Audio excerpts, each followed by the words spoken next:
ออกแรงออกแรงกันหนีบกระเทียมเข้าเก็บที่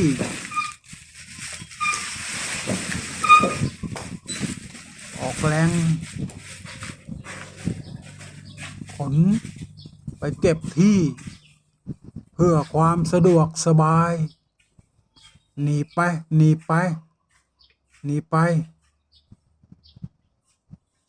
หนีบแล้วก็วางลงอากาศร้อน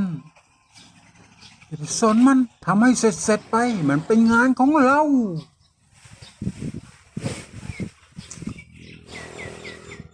จัดให้เรียบร้อย